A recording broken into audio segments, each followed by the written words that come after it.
This came at a perfect time. This came at a perfect time. First of all, thank you, Jeff, and Veer Magazine, Catherine. Thank you, people, very much for putting this event on and honoring me. I was blown away when you called me a couple of weeks ago. I went, what? You really? That's so nice. So I thought, well, I guess the first thing I should do is thank all the musicians I played with, and well, then I figured we'd be here for a long, long time. So, yeah. Hey, Catherine said, well, why don't you just see if, ask all those who might have played with you to stand up in the crowd. And I'm sure, you got a couple out there? Come on, stand up. Any of you guys out there with me? Atta baby. Atta baby. Some of you are still awake. That's good.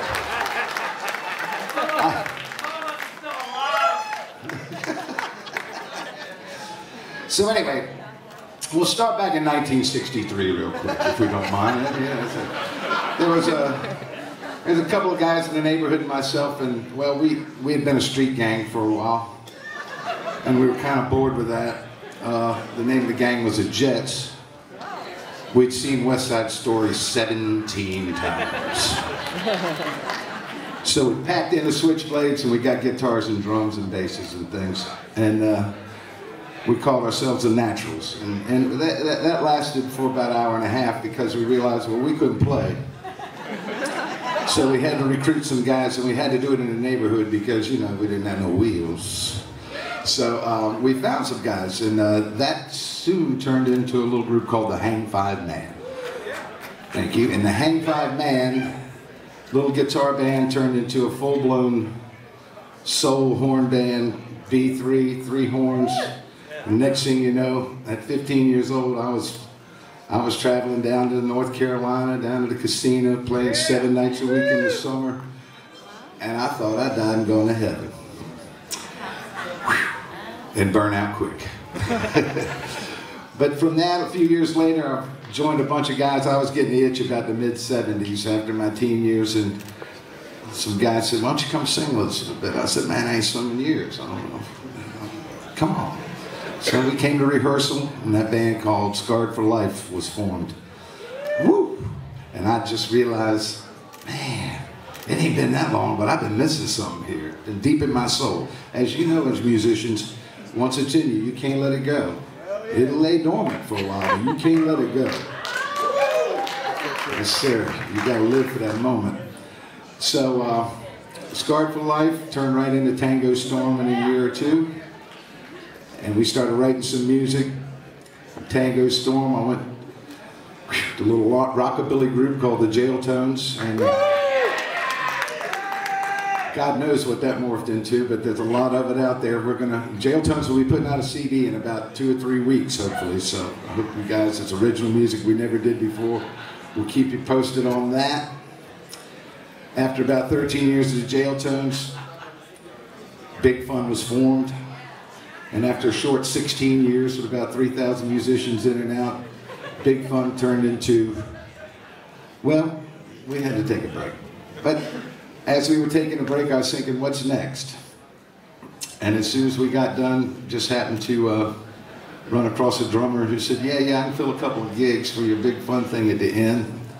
And some of his friends were interested in playing. That was David Hunter, Robin Miller, Michael Musgrove, the old Barflies. All we need is a couple of Jail Tones. So we got my friend Mr. Nick Bonus. Ladies and gentlemen, the only thing that's made consistent, 30 years, Mr. Nick Bonus has been playing on these steps. Stand up. Stand up. Thank you.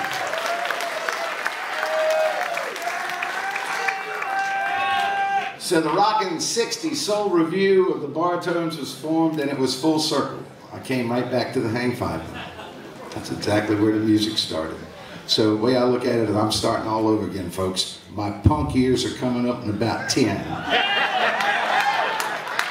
Stay tuned. But one thing that has kept me going, and I will say this, about 1989 I met a young lady while doing a gig at Ocean Eddies. And I was a hardy man. Ooh, Lord have mercy. And I don't know how I didn't scare her away, but I chased her. She finally caught me.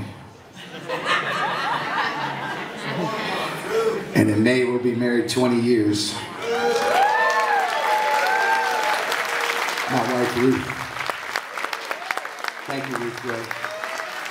Because I can tell you right now, I wouldn't be here right now if it wasn't for her, because I would have known I'd have burnt out hard, kids. I'd have burnt out hard. But she kept me going for the 20. And I tell all you musicians know this. If you're with somebody and they don't want you playing music, it's going to be real hard to keep that thing going. One of them's going to have to go. In my case, I have the perfect life.